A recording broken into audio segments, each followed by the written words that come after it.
बल्कि 2 made in India vaccine launch कर दी।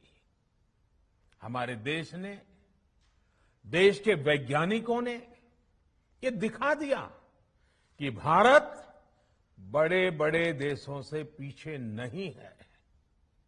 आज जब मैं आपसे बात कर रहा हूं तो देश में 23 करोड़ से ज्यादा वैक्सीन की डोज दी जा चुकी है। 23 करोड़।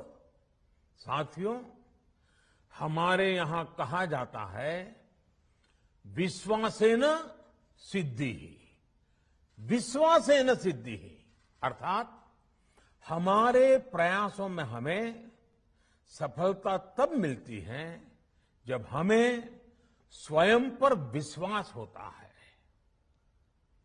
हमें पूरा विश्वास था कि हमारे वैज्ञानिक बहुत ही कम समय में वैक्सीन बनाने में सफलता हासिल कर लेंगे। इसी विश्वास के चलते जब हमारे वैज्ञानिक अपना रिसर्च वर्क कर ही रहे थे, तभी हमने लॉजिस्टिक्स और दूसरी तैयारियां शुरू कर दी थी। आप सब भली भांति जानते हैं कि पिछले साल, यानी 1 साल पहले, पिछले साल अप्रैल में जब कोरोना के कुछ ही हजार केस थे, उसी समय वैक्सीन टास्क फोर्स का गठन कर दिया गया था। भारत के लिए वैक्सीन बनाने वाली कंपनियों को सरकार ने हर तरह से सपोर्ट किया। वैक्सीन निर्माताओं को क्लिनिकल ट्रायल में मदद की गई। रिसर्च और डेवलपमेंट के लिए जरूरी फंड दिया गया। हर स्तर पर सरकार उनके साथ कंधे से कंधा मिलाकर चली। आत्मनिर्भर भारत पैकेज के तहत मिशन कोविड सुरक्षा के माध्यम से भी उन्हें हजारों करोड़ रुपए उपलब्ध कराए गए। पिछले काफी समय से देश लगातार जो प्रयास और परिश्रम कर रहा है, उससे आने वाले दिनों में वैक्सीन की सप्लाई और भी ज्यादा बढ़ने वाली है।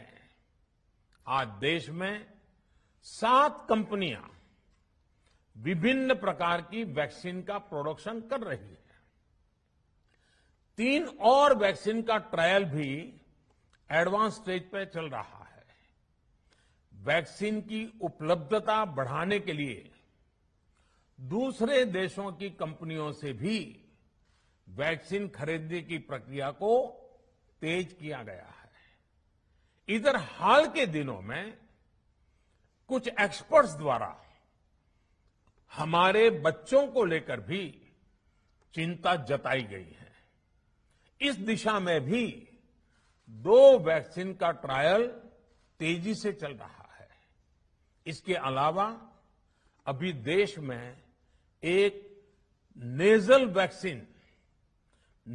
वैक्सीन पर भी रिसर्च जारी है। इसे सिरिंज से न देकर नाक में स्प्रे किया जाएगा। देश को अगर निकट भविष्य में इस वैक्सीन पर सफलता मिलती है तो इससे भारत के वैक्सीन अभियान में और ज्यादा तेजी आएगी। साथियों, इतने कम समय में वैक्सीन बनाना अपने आप में पूरी मानवता के लिए बहुत बड़ी उपलब्धि है, लेकिन इसकी अपनी सीमाएं भी हैं। वैक्सीन बनने के बाद भी दुनिया के बहुत कम देशों में वैक्सीनेशन